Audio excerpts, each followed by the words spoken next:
My best friend's husband called mine an 𝗙𝗏𝗱𝗏 for bringing her tacos. Am I wrong for letting him step in? Here's the drama. Plus, update. I'm writing this post because my best friends, Kate, husband, Bert, called my husband, Tim, an 𝗙𝗏𝗱𝗏. Historically, I've kept my opinion of Bert's behavior to myself, believing that good friends say their piece once and then love each other through difficult relationships. But now, I'm asking internet strangers to be the judge. I'm currently traveling for work. Kate is stuck at home, working, and is 7 months pregnant on modified bed rest. Usually, during the week, I drop by once or twice to bring her family some dinner. Tim cooks extra portions to share, cheer her up, and read her oldest a couple of bedtime stories so that she can go to bed early and get some rest. Bert works an office job. Stressful, I'm sure, but during her pregnancy, he's been working longer and longer hours, salaried, not overtime. She's been feeling sad and a bit lonely. Yes, I've suggested counseling. With that background, here's what happened tonight. Kate and I were texting around 6 p.m., and she got a craving for tacos from a place near my house and, importantly, near Bert's office. She mentioned she asked him to grab her some on his way home. He replied that he wouldn't stop,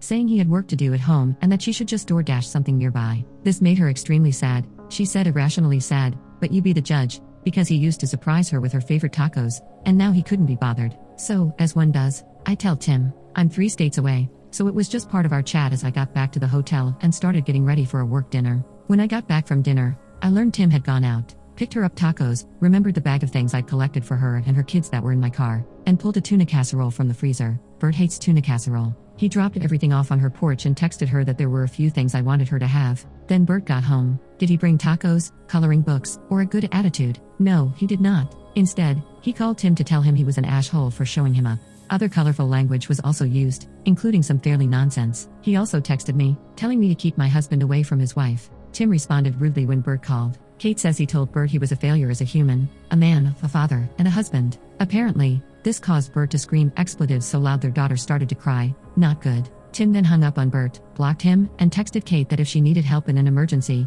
she knew where to call, but he wasn't putting up with her shirt husband any longer. It's a giant mess, and I have no idea what's going to happen. My husband feels bad things escalated so much, especially since their daughter ended up crying. He feels like an ash right now. Obviously, Bert thinks he's an 𝗙𝗏𝗱𝗏𝗏. I think he's a sweet man. What do you guys think? Update. This update is shared with Kate and Tim's permission. For various reasons, Bert can go screw himself. Bert emailed Tim this morning to apologize, saying he'd forgotten I was out of town and hadn't realized that Tim was dropping off the meal train food. The email was strange for a lot of reasons, but Tim responded politely, if noncommittally. Tim hasn't changed his view of Bert, partly because of what happened between Bert and Kate this afternoon. Bert also texted me an apology, but I didn't see it until after I'd landed, and by then, everything else had happened. I've chosen not to respond. Bert went home around noon after staying at a hotel last night. Kate's sister had taken their daughter to the park so Bert and Kate could talk things out.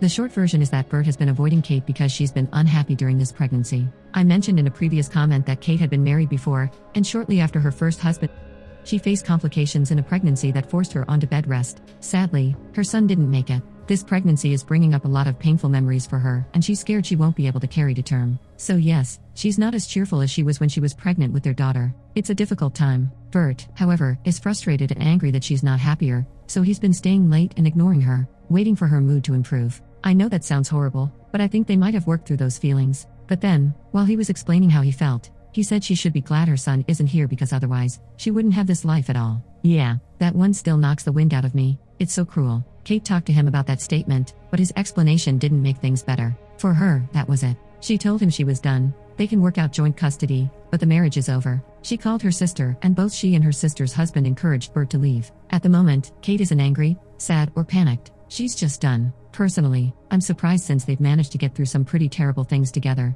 including his infidelity. But I guess this was the line. In any case, her D&D friends are over tonight for Saturday game night, and they're eating waffles. She thought it was important for the internet to know that waffles are the appropriate food for separation. For everyone concerned about her well-being, they have a prenup. The house is hers, his family property is his. I'm sure there will be a custody battle, but financially, she'll be okay. She has family and friends who will help and support her, no matter what happens.